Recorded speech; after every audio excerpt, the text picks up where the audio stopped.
topics and opinions expressed in the following show are solely those of the hosts and their guests and not those of W4CY Radio, its employees, or affiliates.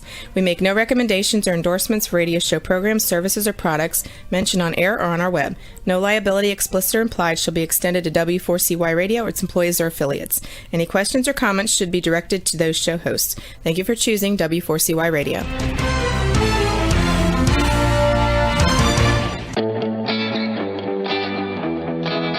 Are you ready to take a journey?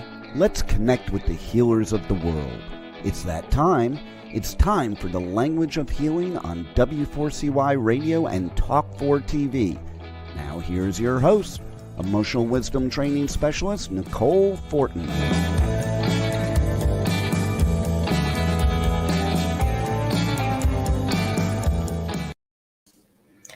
Hello, everybody, and welcome to the Language of Healing. If you're joining us live here on W4CY Radio, Talk4 TV, maybe tuning in from YouTube or Facebook, feel free to pop us a comment and engage with us today because we're talking about breast health.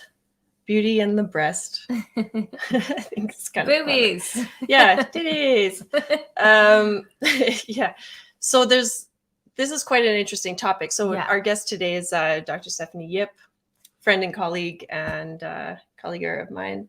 Friend of the show. Yeah, friend of the show. We've had her on a few times, women's health expert, and we've talked about postpartum, the fourth trimester, and what else did we talk about? Yeah, I think you kind of interviewed me a little bit, right? Yeah. So today we're here talking about a very important subject because, just a small bit of research and being in society, that many women are affected by breast cancer, men as well, but 1 in 8. less often. 1 in 8. 1 in 8. 1 in 8. And it's Breast Cancer Awareness Month, so good time to learn about all the things you can do and shouldn't do, and Well, why don't you tell us a little bit about that? What have you found? What should we do? What shouldn't we do? I think it's interesting to figure out the whys, like why does it happen?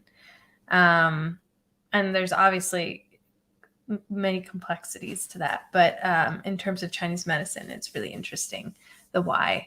And it has a lot to do with your emotional health, specifically women who have chronic stress or unresolved anger, unresolved emotions, specifically in that liver organ, the liver system.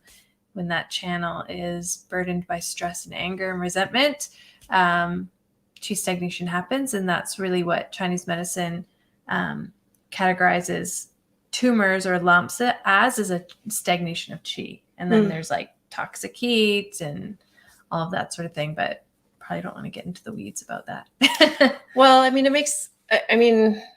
I often relate Chinese medicine because we're both trained doctors of traditional Chinese medicine and acupuncture. So that's our specialty. And it's a very different method of diagnosis, right? Yeah. And like different principles. But so we have say 12 main channels. Those are maybe what you might be familiar with is the energy lines running on our bodies, and each line corresponds to an organ. And so the organs, the lines that run through the breast are like the liver, like you're talking about, the stomach, the heart, the gallbladder. Yeah. There's many organs that because there's so much to this subject. I know. Yeah. I think the two biggest ones are the stomach and the liver in terms of what's going to, how lumps are going to show up. It's usually those sort of two systems that aren't functioning properly. Right. And as we know, like the liver organ, especially with stress, tends to overact on that stomach or spleen. Yeah, the liver can attack the stomach. Yeah. That's why when you might notice if you get really angry or very emotional, like you can actually upset your stomach, right? It's like, or I'm so worried that I have a stomach upset. Right. It's like we see that as a pattern in Chinese medicine, is that the liver can attack the stomach. So emotional distress, stress, trauma can affect our stomach. And so on a base level, the liver acts as like the general of the body directs the chi and the energy in the blood where to go. It like wants to disperse and spread, ensures that and it's expand. smooth. Yeah, ensures that it's smooth. And then the stomach is really where your energy is. It's all postnatal chi, so like come that's where from. you're creating it. Yeah. So if we're not eating properly, or you're so stressed out that that liver organ or channel is just beat the crap out of your spleen and stomach, you're not having proper digestion and creating new chi, and then a chi deficiency shows up, and that always ends up with a chi stagnation because it's like not enough water flowing through a tube. Yeah. And then lumps and bumps and nodules and yeah. I kind of relate to it. I don't know what you think. I mean, there's different things, but like, yeah. So it's like the idea of the stirring a pot of like fudge or something on the stove, and if the heat gets too much, it gets lumpy, it gets hard, it gets like, you need like a bit of viscosity in there, or like less, or like, more viscosity. Is that what it is? Yeah. So by being deficient in your energy and blood, your chi and blood, it can lead to stagnation, which then creates lumps, tumors. And that's what cancer is in Chinese medicine, is like an accumulation that's not moving, that creates heat. It creates toxic heat. Inflammation. And then in particular with the breast, because it's so connected to the lymphatic system, right? Like we have the breast in the center of the chest, and then we have major lymph axillary lymph nodes that are huge. Lymph nodes, And you'll often, if you ever do for the females breast exams, and males too, you want to be checking that area as well as like the breast for little lumps and bumps. But it's interesting because even going back to just the liver and stomach, if they're not functioning properly in Western medicine, we see cancer as the body's inability to pick up old mutated cells. Like for some reason that's not happening. And then these bad or mutated cells are able to multiply. And we kind of look at it the same with Chinese medicine. It's like your body doesn't have the resources to self-regulate, and disease happens. So I think with anything, breast cancer is all about prevention. It's all about prevention, really. I mean, I know there's the complications with genes and whatnot. I have an interesting sentiment about that. But let's hear it. Yeah. Well, given that it's in Chinese medicine, at least how we view it, it's so linked to our emotional health. And if you sort of study epigenetics and things like that, what you inherit from your mom and grandmother, and that's usually breast cancer. If it runs in the family, you have a higher risk. And you just think, well, what if you have the same propensity to stress, or the same resiliency to stress, you react to things similarly because it's either a learned behavior or it was inherited from epigenetics or DNA, right? And so like that's more, the gene that you're getting for this breast cancer is like this propensity to be reactive, or to be resentful, or to hold on to things, or all the stuff that creates liver chi stagnation, right?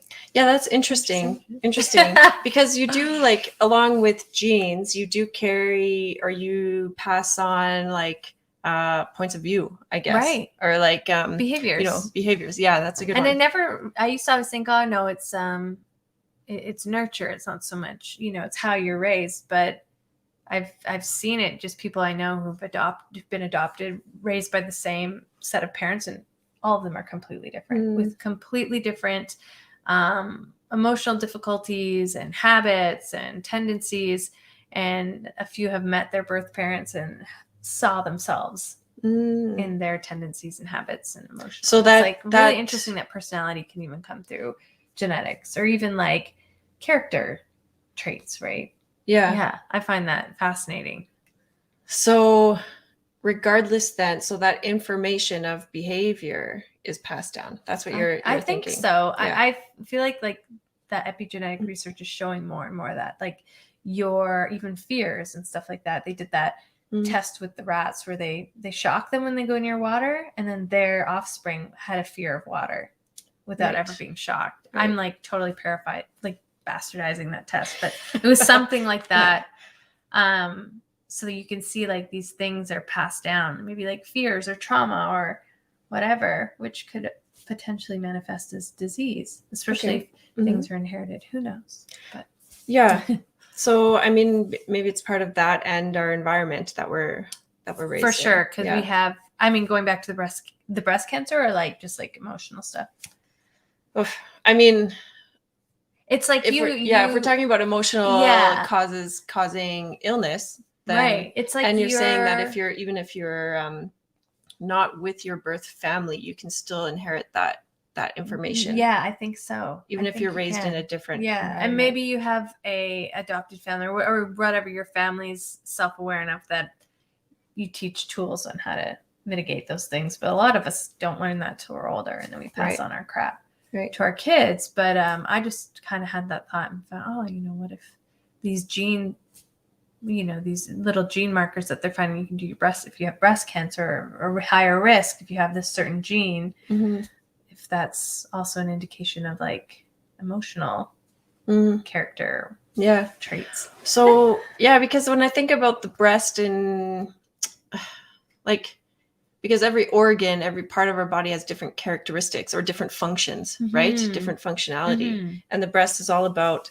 nurturing, right? Like, I think in a base level, I mean, it's the purpose of breast is really to feed the young, right? Yeah. And it's like providing milk and sustenance. And so where was I going with that? I don't know. Okay. So the connection with, the nurturing quality and life supporting, I think plays into the role with the emotions, right? It's like, because we talk a lot about self-care and how to, self-love, and the breast is so connected with the heart. It's like same level. So there's definitely that heart energy, which is, typically related to like love, compassion, joy, nurturing the self. And in more of a physiological sense, the cardiovascular system, so exercise is so imperative, or just moving chi or blood in any way you can, qigong, tai chi, acupuncture, like just through research, one of the major like benefits or prevention things is exercise, or like moving chi and blood. So circulation is so, massage, anything to just move the energy around there, so that the idea is it doesn't accumulate and create nodules. Right. Yeah. That's like the basis of Chinese medicine. It's very simple. It's like move. Yeah. Just like if things, move shit around. Move and build and like clear. Yeah. Rebuild, replenish, and move. Replenish and move. If you think about your vessels, even like, if you think about the cardiovascular system, and, arteriosclerosis is like a big thing, right? That's where your arteries are like crunchy, right? With debris. Yeah. So just imagine like keeping those free and open and flowing. Yeah. Because I mean, it's same with Western medicine, Eastern medicine. It's like, it's all about circulation. Really? Yeah. If like, blood clots, like thrombosis, it's like an obstruction of the vessel that leads to something else. Necrosis. Yeah. There's no blood flow going there. But so all of these ideas, like really, we could be talking about breast cancer. We could be talking about like just general body pain. It's the same theory, same principle. And I think those nodules can potentially show up anywhere along the liver channel or stomach or spleen channel, really anywhere. Like the liver channel kind of runs in the interior leg up through the groin and then enters the breasts in the hypochondria region. And so I think that's why breast cancer, the liver, the nodules tend to be there, and then the stomach as well. But if that chi is not moving, I mean, there's the risk of getting little cysts or bumps or lumps, like anywhere along the body, really. Yeah. Which is just, again, I was listening to someone talk about the importance of seasonal acupuncture as a wellness check of, you see your general physician once a year, and you see your acupuncturist each season, but preferably before you transition into that season to like prep your body. Right. And, so specifically if you're a liver person, or if you have a deficient liver, you would want to see your acupuncturist in the spring, before the spring, in order to avoid further disruptions, because that's usually when you'll feel the worst, hence spring liver season. Yeah. Like you'll get the headaches and the tension and all that stuff, feeling irritable and the eye twitches. Oh yeah. Muscle twitches. Yeah. Yeah. It's like emotional, like stress related. And I mean, you can see the liver stuff. It doesn't even have to be breast cancer specifically. It can just be breast tenderness or, what's the name of that one? Fibrocystic breast. Mm-hmm. It's just lumpy breasts. Like all of those things can be attributed to the stomach and liver channels not functioning properly. And, bloating, poor energy, the whole gambit. So yeah, it's interesting. Yeah, because Chinese medicine, we've got a comment here. Is there usually pain associated with breast lumps? No, you can have painless lumps, and it doesn't always signify breast cancer. Just definitely there's a stagnation there, but you can have painless lumps. I think it's fixed, and there's a change. You want to watch for like a lump that's fixed. I think that's one of the major things. And I mean, a yearly exam is so important anyways, and daily exams for yourself, whether it's in the shower, laying on the bed, just to make sure you're knowing the landscape of your breast so that if there is any changes, you can see it. But no, it can. Right, because constitutionally, people are lumpy. You know? There are some. I'm one of them. Yeah, there are. Yeah. So I have to know all my lumpy. Breasts because intimate known. Right. It's so, and it's like hard if you have that. It's really hard to keep track of. Like, oh, is this a new one? Is it soft? Is it hard? Is it movable? Is it jagged? Is it hot to touch? Heat's a big one. Yeah. Right. That toxic heat. Yeah, and what is it called? Thermogen imaging. It's like instead of a mammogram, they do like the thermal just see the heat. Imaging. Yeah, okay, imaging. That's really interesting. Or ultrasound. Yeah, I mean, this is a little bit sidebar, but there's like that veterinarian in Edmonton that does acupuncture on animals, and he does a thermal scan. That's how he finds the points. Yeah, because it's like. Wherever there's more heat or more accumulation, because if something's not like flowing, it's just sitting there and it's like the friction, things are still moving. So it's building this like friction and that creates the heat. So anyway, he treats animals because they can't speak, right? And we can palpate and sometimes you'll feel like a cold abdomen. Yeah. Or especially if a woman's had like a C-section, you can feel like, it's physically colder. So, you gotta like warm it up and that's another thing about breast cancer, besides maybe chronic stress, is even an inability to regulate your body temperature. So your body doesn't do well when there's a switch from hot and cold, and that can be really disruptive. So that brings in hormones too. Oh yeah. See, we haven't even gone down that route. Yeah, I know. Okay, here's an interesting fact that I found out about. I didn't realize that when a woman is breastfeeding, or that the breasts have an ability to thermal regulate themselves depending on how the baby is and like what's needed. Like each breast could be like, one could be hot, one could be cold to like accommodate the little baby. Yeah. And I just think that's there's like literally amazing. Sensors in your nipples that when they eat, your body picks up their saliva, scans it, and tells your body, okay, next feed, this kid needs more sodium or more. Oh my gosh, blah blah blah blah, whatever, and then you give it to them the next feeding. Wow, it's like, I know, it's incredible, right? Yeah, and it's really interesting. When I was breastfeeding my kids, I would have this.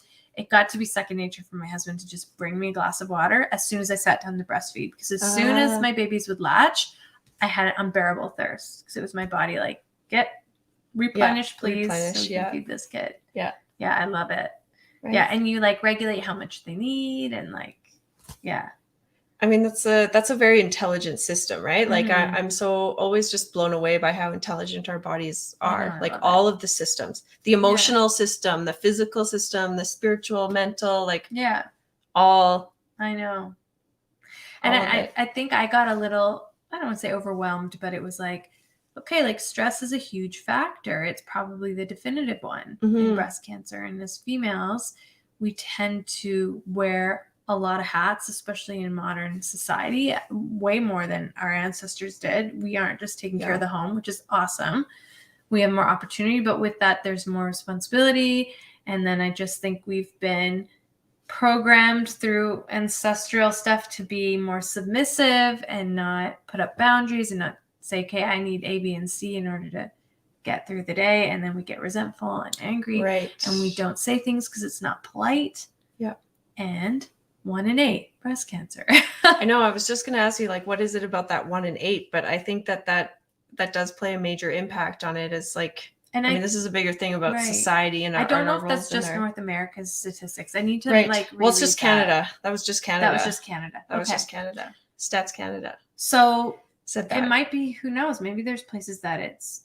I don't know if they have more traditional roles or if they are better at self-care. Like there's a lot more cultures that know how to slow down. They know how to sit and enjoy their food and eat, and you know they don't live to work. So it's but I think the emotional side of it, managing stress, building up resiliency, getting your body to the point where it's strong enough to self-regulate so that when you are dealing with stress or whatever, because you're never not going to have stress, it doesn't manifest physically as disease. That's like my goal. Things. It's so hard. And I think the big thing that I was reading about with breast cancer is that it is chronic, like unresolved things, like a difficult relationship. Like one of the things that kept coming up is like a difficult marriage. Because it's something you're in every day. You're worried about it. It's like this chronic stress, chronic thoughts, difficult relationship. Right. Yeah. And it impacts like your like nurturing, your like supportive functions of the family. And I think because it's so connected to the heart too, there's a lot of like unexpressed heart's desires.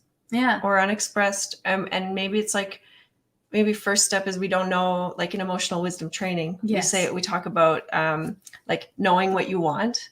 It's so hard. Even that is so hard. Even that's like the first step is like, what do I want? Oh my God, I don't even know. Who am I? Yeah. What do I need? What do I need to feel supported and cared for and like to be thriving? And then it's about knowing how to ask for what you want, right? What you need. Yeah.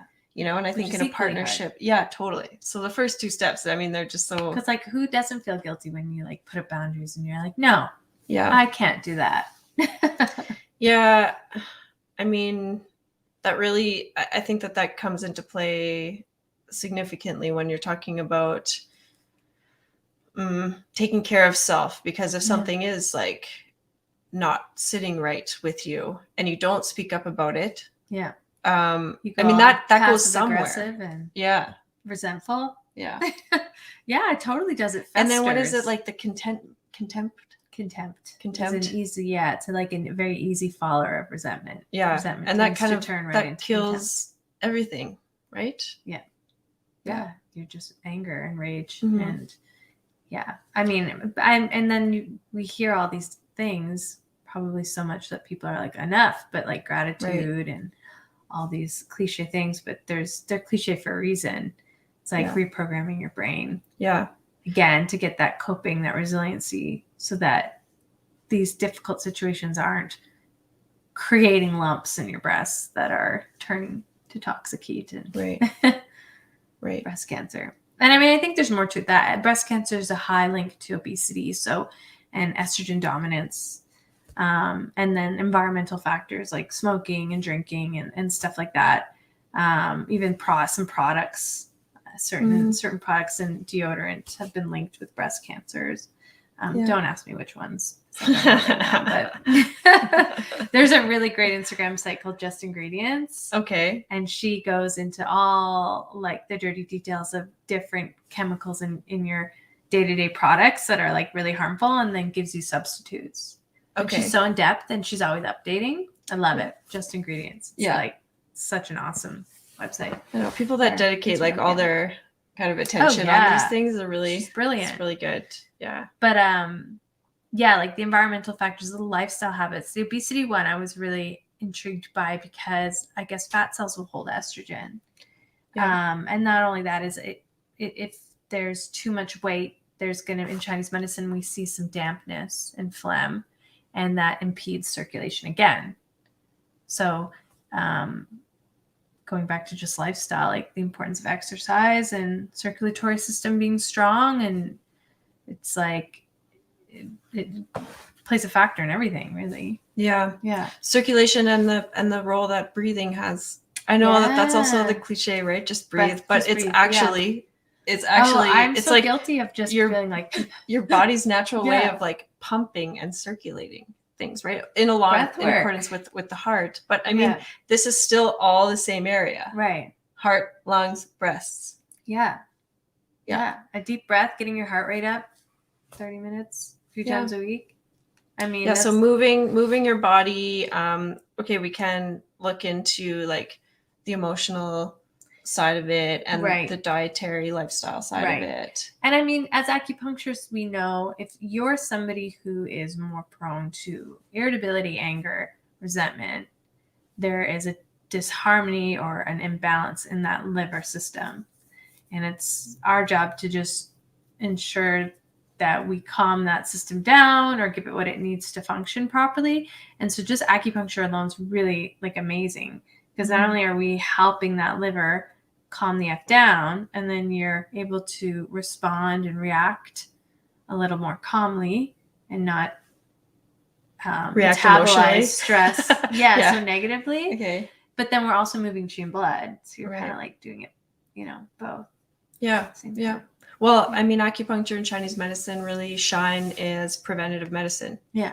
It's all about prevention. Yeah. And that's why seasonally, I like, that's my baseline. It's like, I think if you're really working on something, I think at least once a week is where I see like best results. Yeah. It's like compounding. Yeah. It's a compounding medicine. By minimum seasonally, because the seasons change and our body has to adapt to that. So it's like, it's almost like if things are evolving. Okay, here's a good example. I'm running on a very old phone and an old computer. Like it reached to the point where I have to get new technology. You have to upgrade. I have to upgrade because if I don't, I get left behind. I can't get this program now.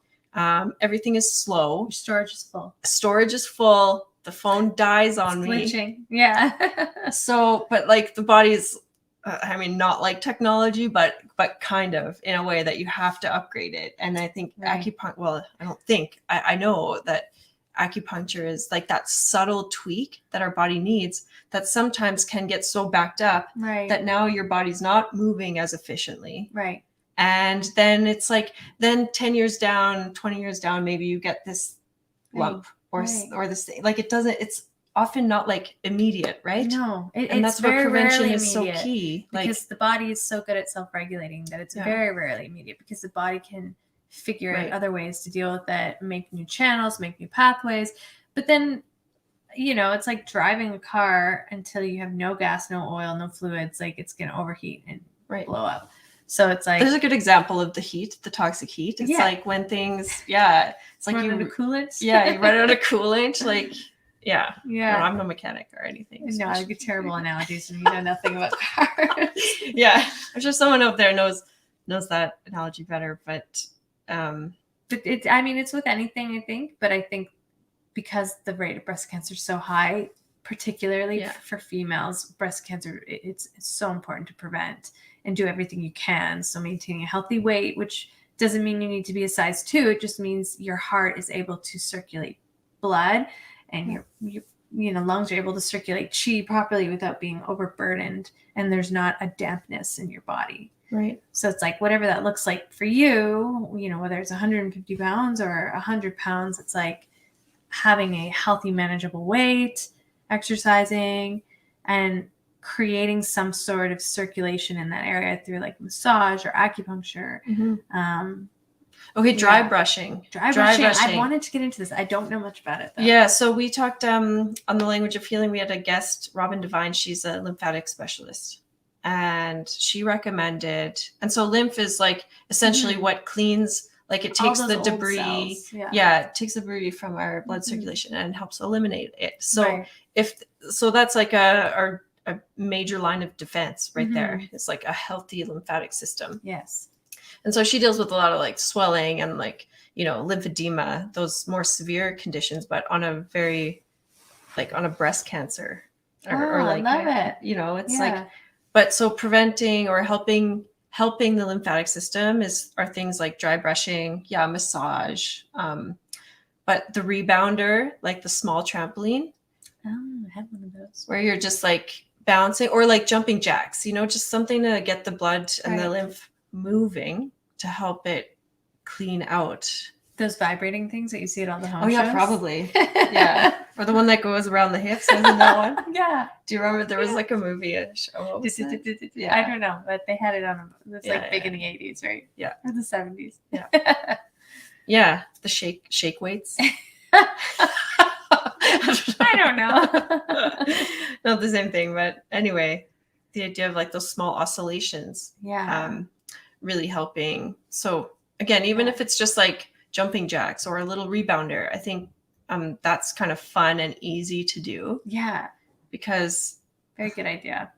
Yeah, it gets a little old when someone tells you to like, I don't know, I know it's important, but like exercise, eat right. I like, know. Control your emotions. It's so much like easier said than done. So I'm a big fan of like, what are some really practical things that we can do? I don't know if are there's easy an alternative to exercise. Well, I mean, a little rebounder, you could do that. Yeah. Like jumping on that 10 minutes a day. Yeah. Is probably better than nothing. Yeah. You could still probably get it from like a walk or, like higher velocity. What are some things? You can be more conscious of estrogen or endocrine disrupting foods too. Right. So like things like soy and dairy and non-organic meats or meats that are raised with hormones or antibiotics and stuff like that. Because there is also a connection between cancer and an estrogen dominant person, which most of us are. Like as a females, if you have PMS and you have painful periods on that, you're most likely estrogen dominant because your progesterone is low, and that's what sort of gives you the relaxant and chills you out and makes everything smooth, and you don't have that, so you get cranky and you get sore breasts and all, Yeah. Which is again related to the liver. So what are some progesterone building foods or supportive foods? The yams, right? Sweet potatoes. Okay. Yams. And what else? Putting me on the spot here. Yeah, I know. I'm mostly like focus on what not to eat. Okay. Well, so estrogen, so what not to eat. So endocrine disrupting foods, like I said, the soy, all of these like GMO type meats. Yeah. Because they're actually like processed foods and GMO foods, they naturally have a bit more heat to them because they're processed. Like they have that heat. Yeah. Yeah. Like plastics, the xenoestrogens. So, like saran wrap and warm water in plastic bottles. It's not like the BPA free. All of that can leach estrogen, even in our drinking water, unfortunately, because everyone's on birth control and you pee a lot of that estrogen out. Right. And I think Calgary is actually pretty great about that because of the water cleaning process. Water treatments, yeah. I might be wrong. But just being more cognizant, healthy digestion is imperative for your endocrine health because that's how you rid your body of excess hormones is through your poop. So fiber and making sure your bowel movements are healthy is really important. As a female, if you can go see an acupuncturist or a naturopath who specializes in hormonal health, getting your cycle really healthy is going to also reduce your risk of like breast cancer and those types of issues. Yeah, and this is interesting because, I mean, I don't know if statistically this is correct, but they say 90 or 99% or whatever of disease comes from the colon, starts in the colon, right? So like colon health is like imperative. I mean, that's where, so in Chinese medicine, we talk about like the small intestine, large intestine. Small intestine divides like the pure versus the impure. So in that separation, activity, what's useful comes back to nourish us and like provide energy for us. And what's not useful is eliminated. But how many we'll say women in particular, let's just go with that, are constipated. Yeah. Like, it's like that, you know, and I experience it too. If I'm traveling, if somewhere new, like it takes me some time to kind of like settle in. But whereas like a man can just like go anywhere anytime.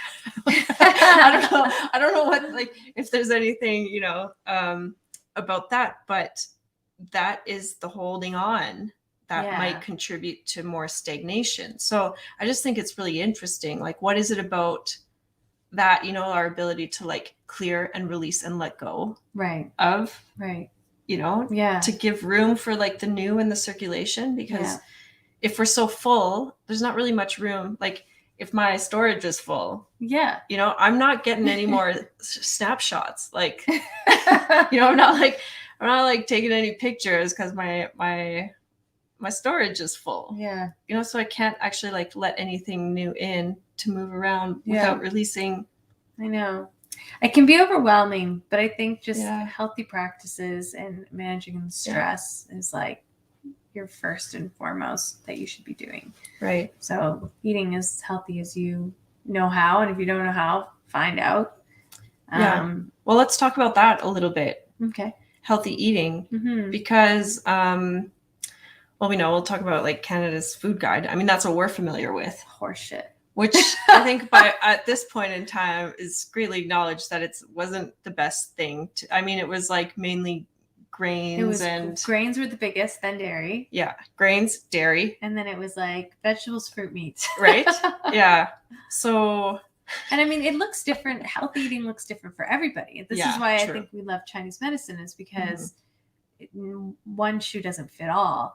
What I need is going to be probably different than what you need, because my body's different. Yeah. So like if I am a spleen deficient person, I'm wanting to eat cooked and warm, avoiding the greasy foods, avoiding the damp forming foods, like root vegetables, like all that great stuff.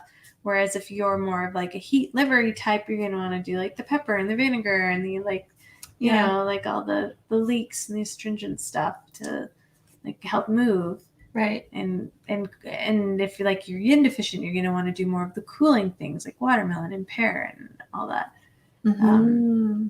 I don't know, seaweeds and cooling foods.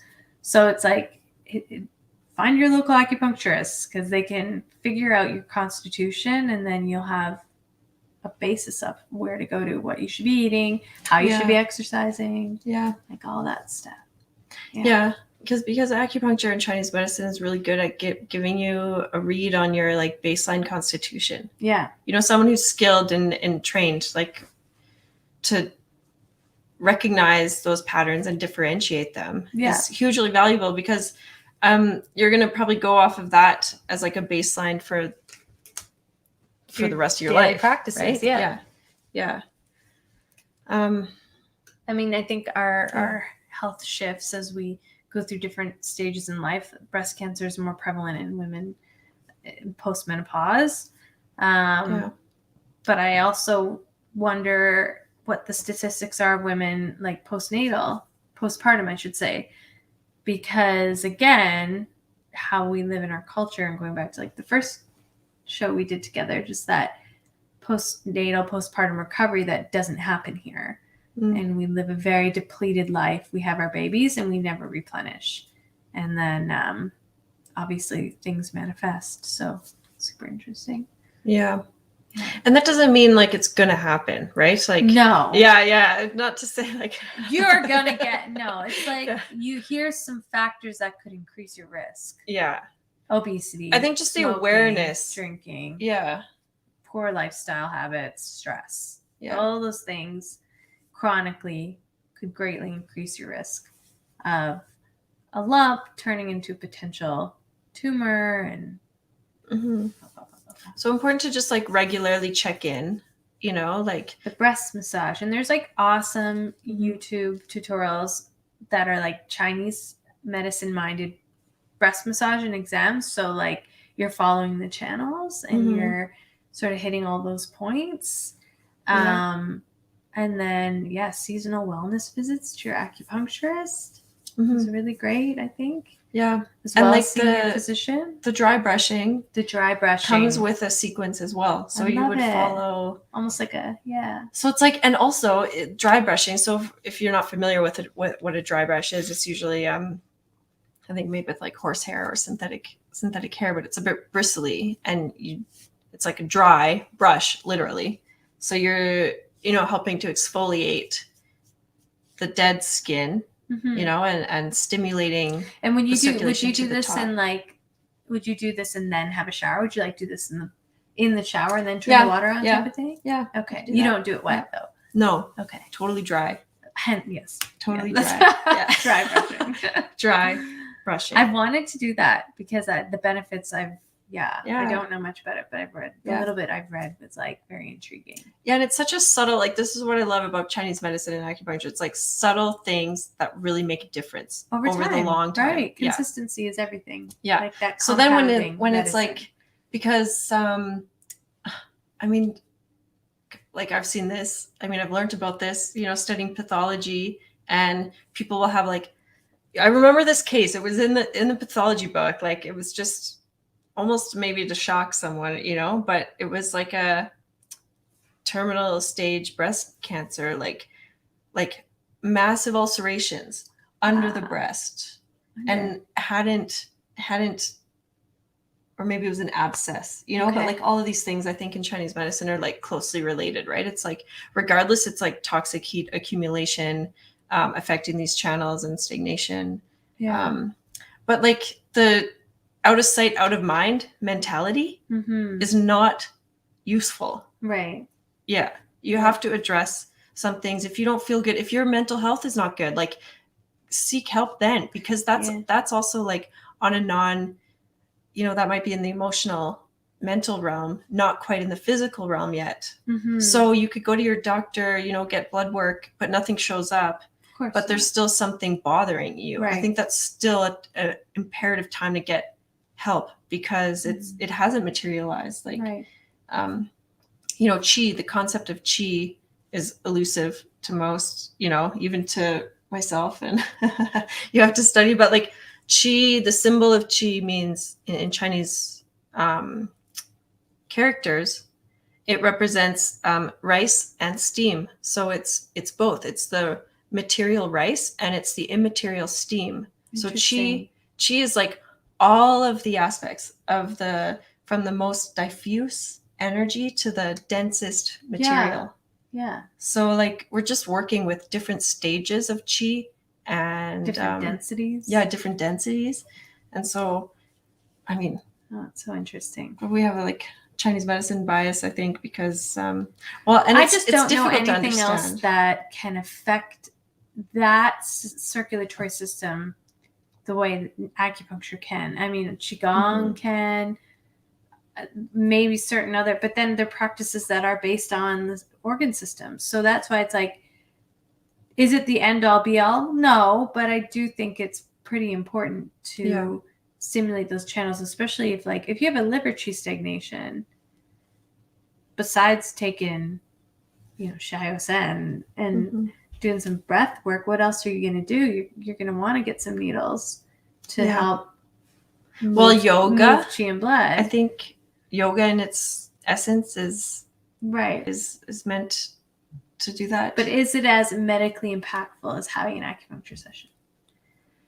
Well, I don't know. The way I was trained is like yoga is self-regulation, self-alignment. I think that, but it's something, I think you need both of it, like both of them, because what you can do on your own and with your awareness is great, like as a prevention. Right. Even like, because the liver, characteristically, I like to, it is represented by the wood element. So it's like a tree that's growing and reaching for sun, and it wants to expand, right? Like trees fight over light, right? Like who gets to grow and expand the most? Yeah. Like that's the liver in our body. So if it's repressed and doesn't get to like grow and expand, it doesn't grow as much. Like, it gets knotty and like, branches are all like spindly and yeah.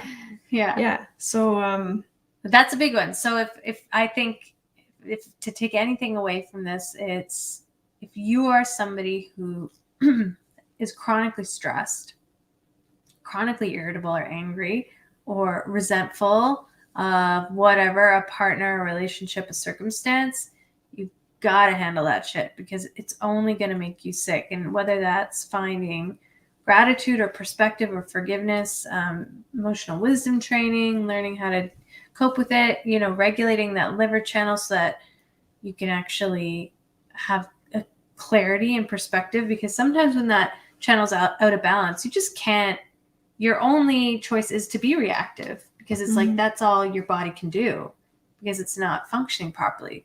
And I know for myself personally, if I'm really frustrated and I get an acupuncture treatment, that's the first thing I notice is I'm calm, I'm more patient, and I'm less reactive.